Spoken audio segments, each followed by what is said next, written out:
सहरा में जहां प्यासे तड़पते हैं, वहीं रेत के समंदर में छुपी है ये हसीन झील।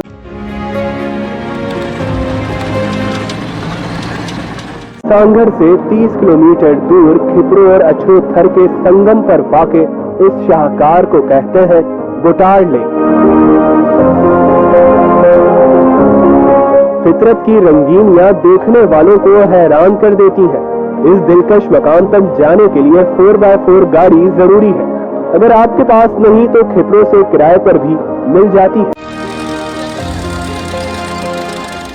2 किलोमीटर का दुश्वार रास्ता अबूर करने के बाद हम झील तक पहुंच जाते हैं। हमें ऐसा लगता है हम नई दुनिया में आ गए, एक नई फिजा में आ गए, एक नई पुरसुकून माहौल में आ गए। दिल नहीं करता जाने को और बस ऐसा लगता है हम सब कुछ भूल गए और इस दुनिया में गुम हो गए। रेत का शोर और पानी का साथ सिंध के अनोखे मकान की सैर करने वाले कहते हैं यहाँ आकर अलग ही सुकून मिलता है। बहुत अच्छा फील हो रहा है क्योंकि डिज़र्ट में पानी हमने सुना था कभी, लेकिन ये देखा एक बहुत ही खूबसूरत सीनरी है और बहुत ज़बरदस्त साइट सीइंग है। सफेद रेत के बीचों बीच बनी ये झीलें इस जगह को दीगर सयाहती मकामात से मुनफरद बनाती हैं।